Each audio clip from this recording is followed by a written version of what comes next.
Laskar Rakyat TV.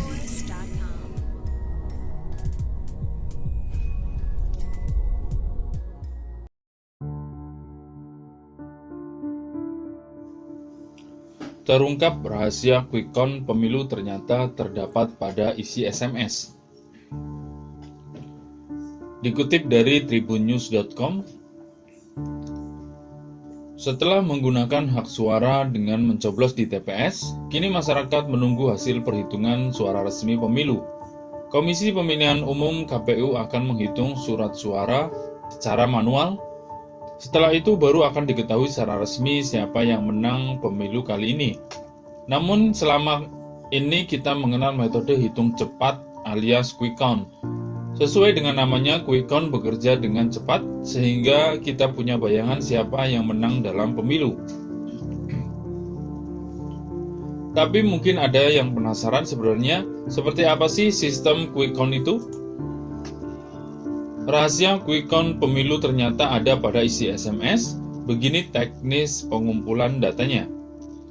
Makna quick count dilansir dari laman highgrid.id.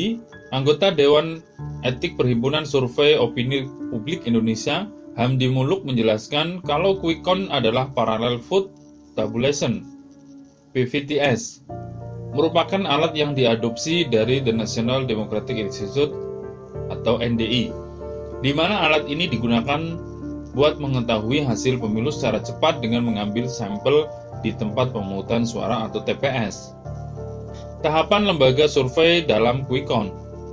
Dilansir dari laman kompas.com, ada beberapa tahapan yang dilakukan lembaga survei untuk melakukan quick count. Yang pertama, tentukan dulu sampel TPS-nya. Sampel ini harus diambil secara acak dan representatif dengan mewakili karakteristik populasi di Indonesia.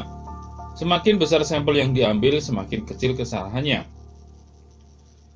Dan satu hal yang perlu kita ketahui adalah penentuan sampel harus dilakukan melalui dari tingkat nasional, provinsi, kabupaten, kota, kecamatan, kelurahan, dan juga TPS. Yang kedua, lembaga survei juga mulai merekrut relawan yang tugasnya memantau TPS hingga rekapitulasi suara dan selanjutnya akan dikirim ke pusat data. Relawan tentunya sebelumnya diberikan bekal pengetahuan soal quick count dan biasanya mereka yang dipilih adalah orang-orang yang berasal dari kelurahan terkait sehingga dia bisa lebih paham akan tantangan geografis dan sosial di wilayah TPS tersebut. Tahapan yang ketiga adalah melakukan simulasi. Jadi Poltreking akan melakukan simulasi quick count selama 1 minggu sebelum pemilu berlangsung. Nah, simulasi ini sebagai cara untuk memastikan kalau alat bekerja dengan baik. Selanjutnya yang keempat adalah mengirimkan rekapitulasi ke pusat data.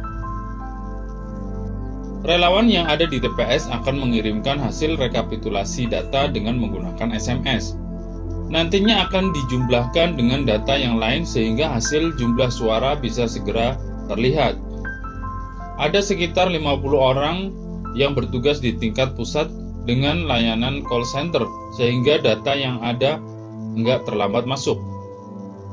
Kemudian yang kelima atau yang terakhir adalah data yang sudah masuk akan diolah menggunakan perangkat lunak atau software yang dibuat oleh programmer.